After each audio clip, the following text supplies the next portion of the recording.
मैं तो चाहूँगी इसको भी डालूँ नेक्स्ट 2-3 सालों में। Project, which stands for in vitro fertilization. In vitro means outside the body in the glass. So basically, this is for the people whose fallopian tubes are blocked or her male partner sperm count is very low. So in vitro fertilization means to get fertilized and zygote outside the body in the laboratory.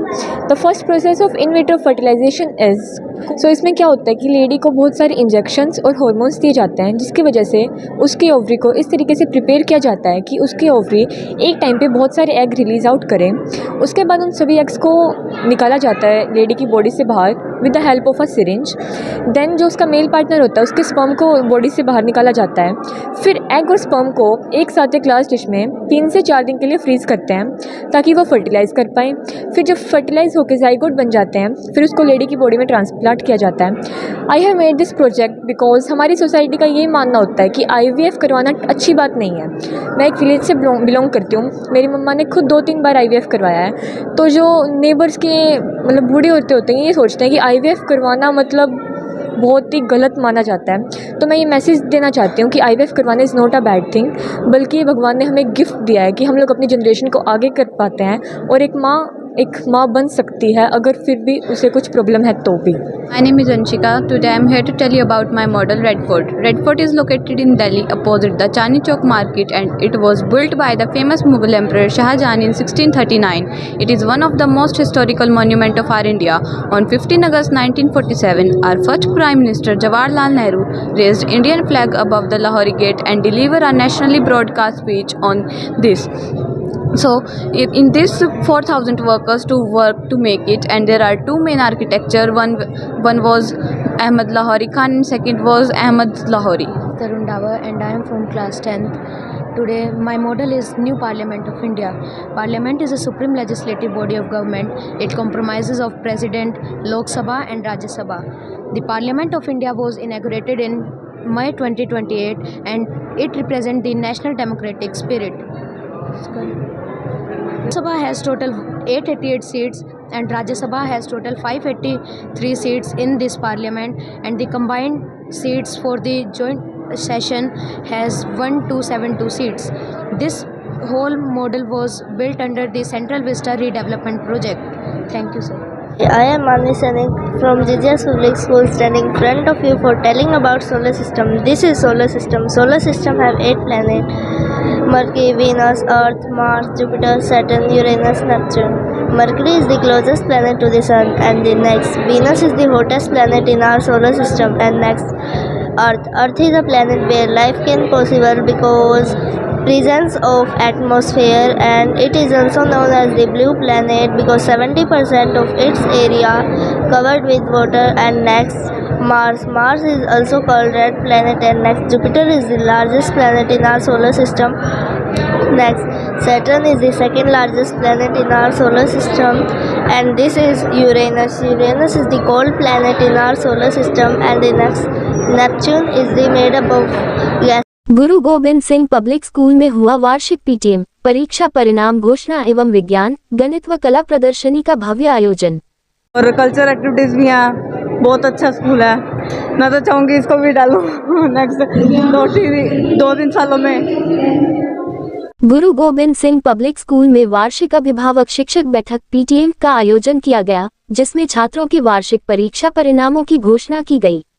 इस विशेष अवसर पर विद्यालय में विज्ञान, गणित एवं कला प्रदर्शनी का भी आयोजन किया गया, जिसमें छात्रों ने अपनी रचनात्मकता और नवाचार का अद्भुत प्रदर्शन किया। विद्यालय के निदेशक श्री मनोज धमीजा एवं प्रधानाचार्या श्रीमती ममता नंदा ने कार्यक्रम का शुभारंभ किया और छात्रों के प्रयासों की सराहना की। उन्होंने कहा कि यह शैक्षणिक सत्र विद्यार्थियों के लिए अत्यंत ज्ञानवर्धक एवं प्रेरणादायक रहा। प्रदर्शनी में छात्रों ने बड़े उत्साह के साथ अपने कार्यशील मॉडल एवं परियोजनाएं प्रस्तुत की, जो उनकी वैज्ञानिक सोच, रचनात्मकता और शोध क्षमता को दर्शाती हैं। इस प्रदर्शनी में विज्ञान, गणित और कला से जुड़े विभिन्न विषयों पर छात्रों द्वारा तैयार किए गए मॉडलों ने सभी को प्रभावित किया। विज्ञान वर्ग में रोबोटिक्स, सोलर एनर्जी, जल संरक्षण एवं पर्यावरण संरक्षण से जुड़े मॉडल आकर्षण का केंद्र रहे। मतलब बच्चे आगे बढ़ रहे हैं, वही जो चीज़ मतलब बच्चे छोटे बच्चे वही जिस चीज़ में घबराते हैं मतलब अच्छे से बोल लेते हैं, स्टेज पे जाके बच्चे आगे ग्रोथ कर रहे हैं, अच्छा बेस्ट है। Thank you. गणित वर्ग में छात्रों ने ज्यामितीय संरचनाओं, वैदिक गणित और गणितीय प्रमेयों के व्यावहारिक अनुप्रयोगों को प्रस्तुत किया। वहीं कला प्रदर्शनी में विद्यार्थियों की चित्रकला, हस्तकला और अन्य रचनात्मक कृतियों ने सभी का ध्यान आकर्षित किया। श्री मनोज धमीजा एवं श्रीमती ममता नंदा ने छात्रों की मेहनत की सराहना करते हुए कहा कि यह प्रदर्शनी उनके नवाचार और सीखने की जिज्ञासा का प्रमाण है। उन्होंने अभिभावकों और शिक्षकों के सहयोग की भी प्रशंसा की और भविष्य में इसी तरह के शैक्षणिक कार्यक्रमों को बढ़ावा देने की बात कही। विद्यालय प्रबंधन ने सभी विद्यार्थियों को उनकी उपलब्धियों के लिए बधाई दी और उनके उज्जवल भविष्य की कामना की। अभिभावकों और शिक्षकों ने भी इस आयोजन की सराहना करते हुए इसे एक प्रेरणादायक और ज्ञानवर्धक अनुभव बताया।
आज 29 मार्च को हमने अपने स्कूल का क्लासेस नर्सरी से 8 तक का एनुअल रिज़ल्ट डिक्लेयर किया है। उसके साथ साथ हमने अपने बच्चों के द्वारा बनाई गई एग्जीबिशन के प्रोजेक्ट्स, जिसमें मैथमेटिक्स, साइंस, सोशल स्टडीज़ और उनके आर्ट एंड क्राफ्ट के वर्क का डिस्प्ले किया है पेरेंट्स के लिए, सो दैट पेरेंट्स को पता चले कि हमारे बच्चे क्या कर रहे हैं। इस एनुअल रिज़ल्ट में हमने बच्चे जिन्होंने क्लासेस में पोजीशन ली हैं और परफॉर्म किया है, उन्हें शील्ड और सर्टिफिकेट्स देकर उनको सम्मानित किया है। और आने वाले सेशन में जो हम करने जा रहे हैं उसमें हमने हर स्टूडेंट के लिए 9 एरियाज़ डिफ़ाइन किए हैं, जिन एरियाज़ में आपका mathematics club, science club, then आपका art and craft, sports, wellness club, ऐसे हमने 9 क्लब्स डिफ़ाइन किए हैं जो हर बच्चा हर मंथ में एक एक क्लब में जाकर अपने चीज़ों को करेगा। और उसके बाद जब हमें पता चलेगा कि इस बच्चे का जो टैलेंट है इस पर्टिकुलर फील्ड में है, तो हम उसके ऊपर और वर्क करेंगे। अभी हमारी मैनेजमेंट ने, जो कि लास्ट काफ़ी ईयर से चलता आ रहा है, बच्चों के लिए स्पोर्ट्स में जो बच्चे स्टेट और नेशनल लेवल में मेडल्स लेकर आते हैं उनके लिए फ़ी कंसेशन किया जाता है। वो डिपेंड करता है कि बच्चे किस कैटेगरी में मेडल लेकर आ रहे हैं, उन सब चीज़ों पर वो कंसेशंस डिपेंड है। ऐसे ही हमारे पास अगर कोई बच्चा है जो फादरलेस है, जिसके फादर नहीं है, उन बच्चों के लिए हमारी किसी भी तरह की फ़ीस है, ट्रांसपोर्ट चार्जेस को छोड़कर, वो सब हम 50% लेते हैं। क्योंकि स्कूल रन करते हुए हमारी कुछ सोशल रिस्पॉन्सिबिलिटीज़ भी हैं। जो ऐसे परिवार हैं जहाँ पर अर्निंग हैंड फादर नहीं रहे और मदर ही बच्चे को केयर टेक कर रही है, उनके लिए ये कंसेशन देना हमारी मैनेजमेंट ने अपनी ड्यूटी समझी है, ताकि उनकी हम हेल्प कर सकें।